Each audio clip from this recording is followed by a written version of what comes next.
اوکې رځو ویو فرموله بار دی ته فرموله بار یلی شو که چېرته ټیک مارک موجود و فرموله بار ښیي که ټیک مارک لري کو فرموله بار نه ښیي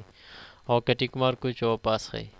سټیټس بار دی ته سټیټس بار یلی شو دا مه ښیه ټیک مارک لري کو سټیټس بار ختمیږي واپس غواړو واپس راوړي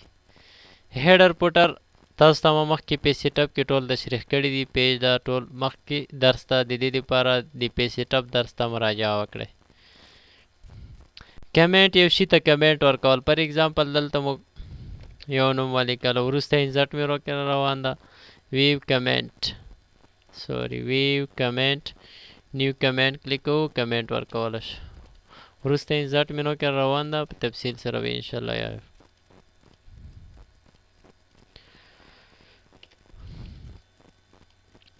کسټم ویو ګوټو ته وظیفه اجرا کوي یعنې تاسو غواړئ یو ځای په نښه کړئ هغې ځای ته بیا د کسټم ویو لارې تللی شئ پر اگزامپل دلته موږ معلومات ولیکل دې ته مې عنوان ورکړو www کسټم ویو ایډ چېرته موجود ده د www ورکوو اوکې د پورته وړو بل مې دلته معلومات ولیکل دلته مې عنوان ورکړو یو زو سلیکټ کوو کسټم ویو ایډ د کوم کې موجود ده G99 اوکې بیا بل دلته معلومات ولیکل دې ته مې عنوان ورکړو ZZ کسټم ویو ایډ د څو کې موجود ده G182 اوکې کله موږ لوډ شو کسټم ویو ته E8 والا وښیه شو هغه درته ښیي یا G99 والا وښیه شو هغه درته ښیي کوم شی ورکړي هغه درته شو کوي اوکې دلته هیډن څه مطلب ده که چېرته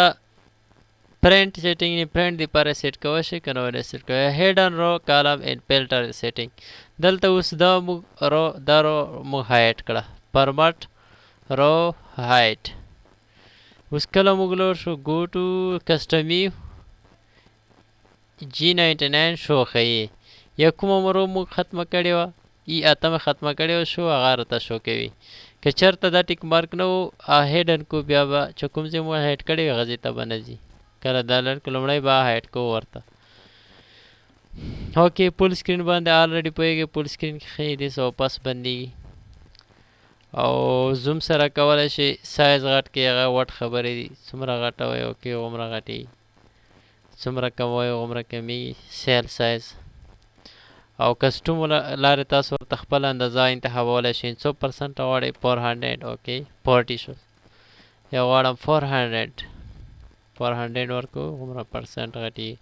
او نارمل 100 صحیح ده 100 اوکې دا تاسو آلریډي پوهېږئ ورډ پروګرام کې هم سټډي کړي